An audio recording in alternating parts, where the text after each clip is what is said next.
নমস্কার, আগামী ক্লাসরুমে আপনাদের স্বাগত জানাই। আজকের বিষয় হচ্ছে পলিউশন অ্যাবেটমেন্ট। পলিউশন অ্যাবেটমেন্ট কি? পলিউশন অ্যাবেটমেন্টটা মূলত আমাদের মতো গরিব দেশের জন্য, যাদের প্রকৃত শিক্ষা নেই, টেকনোলজি নেই, সেভাবে অর্থ সেভাবে নেই। তো তাদের খুবই সম্ভাবনা রয়েছে প্রচুর পরিমাণে পলিউশন তৈরি করার। তো সেক্ষেত্রে আমাদের মতো দেশের ক্ষেত্রেই বিশেষত পলিউশন অ্যাবেটমেন্টের দরকার হয়ে পড়ে। তো এবার আসি, পলিউশন অ্যাবেটমেন্ট কি?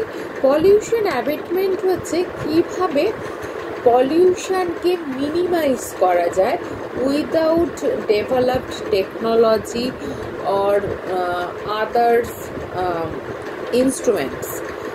তো কি করা যায় সেক্ষেত্রে একটাই সবচেয়ে গুরুত্বপূর্ণ জিনিস কাজ দেয়, সেটা হচ্ছে ডেটা কালেকশন অর সার্ভে। তো টেকনোলজি যেহেতু আমাদের ঠিকঠাক নেই, আমাদের কম পরিমাণ টেকনোলজি, বা বলতে পারেন যে আমাদের আধুনিক প্রযুক্তি নেই, তো সেক্ষেত্রে আমাদের তখন নির্ভর করতে হয় সার্ভের ওপর। যে জায়গায় মনে হচ্ছে যে পলিউশন হচ্ছে বা পলিউশনের ক্ষেত্রে কোনো ক্ষতি হচ্ছে, সেই সব জায়গায় গিয়ে বিভিন্ন ডেটা সংগ্রহ করা এবং সেগুলোকে অ্যানালিসিসের মাধ্যমে বোঝার চেষ্টা করা যে কী কারণে পলিউশন হচ্ছে এবং কিভাবে সেটাকে কন্ট্রোল করা যেতে পারে। তো এক কথায় বলা যেতে পারে যে সার্ভের মাধ্যমেই কিন্তু আমরা এই সমস্যাটার সমাধান করতে পারি। এক্ষেত্রে আমাদের কারা সাহায্য করে? সেন্ট্রাল পলিউশন কন্ট্রোল বোর্ড এবং স্টেট পলিউশন কন্ট্রোল বোর্ড। তো সেন্ট্রাল এবং স্টেট পলিউশন কন্ট্রোল বোর্ডের সহযোগিতায় কিন্তু পুরো বিষয়টা ঘটে থাকে। এমনকি এক্ষেত্রে এক প্রশ্ন কোশ্চেনারি রেডি করা হয় যে কী ধরনের কোশ্চেনের মাধ্যমে আমরা সমস্ত পলিউশন রিলেটেড ইনফরমেশনগুলো পেতে পারি। এবার চলে আসি যে 1977 সালে ওয়াটার সিস অ্যাক্ট বলা হয়েছে যে, তার আবার শিডিউল 1-এ বলা হয়েছে যে মূলত 15টা ইন্ডাস্ট্রিকে সন্দেহ করা হয় যারা কি করছে না, যারা পরিবেশের ক্ষতি করার জন্য বা পরিবেশের দূষণ ঘটানোর জন্য ভীষণভাবে দায়ী। কারা?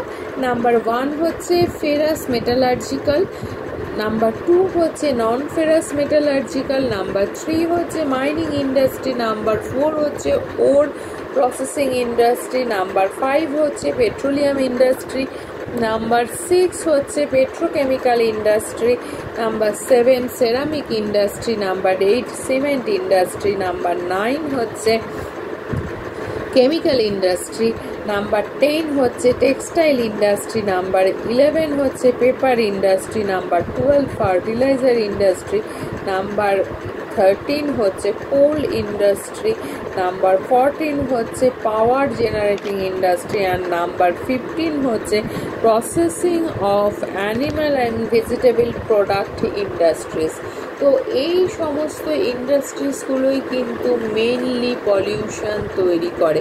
এছাড়াও অনেক কিছু রয়েছে যেগুলো পলিউশন তৈরি করে, কিন্তু যেহেতু এছাড়া আপনি বলতে পারেন কেন গাড়ির ধোঁয়া বা যে কোনো কিছু পোড়ানো, সেগুলোর ধোঁয়া, হ্যাঁ নিশ্চয়ই সেগুলোর ধোঁয়া আমাদের ভীষণ রকম ক্ষতি করে, কিন্তু সেগুলোকে আমরা চাইলে নিজেরা কি করতে পারি, বন্ধ করে দিতে পারি। কিন্তু এর থেকে পলিউশনগুলোকে আমরা চাইলেও বন্ধ করতে পারবো না। সেক্ষেত্রে আমাদের বিশেষ করে অ্যাবেটমেন্ট দরকার অথবা মডার্ন টেকনোলজি দরকার।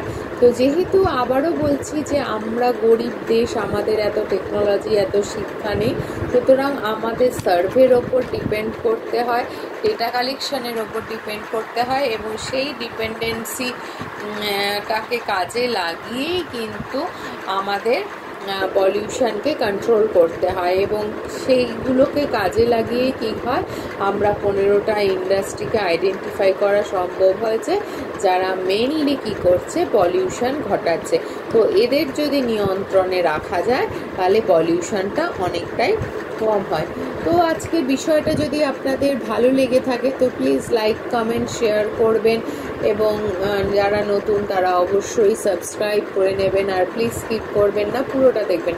আর তার সাথে আর একটা অনুরোধ রইল যে আপনাদের পাড়ায় যদি এই রকম কোনো ইন্ডাস্ট্রি শুরু হয় তো সেক্ষেত্রে অবশ্যই দেখে নেবেন যে তারা কোনো রকমভাবে পলিউশন তৈরি করছে কিনা, বা পলিউশন কন্ট্রোল করার জন্য তারা কি ইনিশিয়েটিভ নিয়েছে, বা তারা তাদের কাছে সার্টিফিকেট আছে কিনা, এই বিষয়গুলো প্লিজ একটু দেখে নেবেন।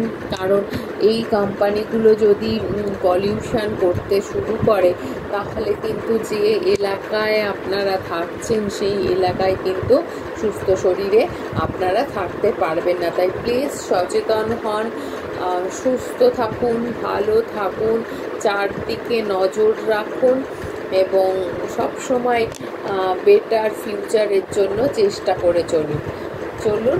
আজকের জন্য এইটুকুই। কালকে আর একটা অন্য বিষয় নিয়ে আবার আপনাদের সাথে কথা হবে। নমস্কার।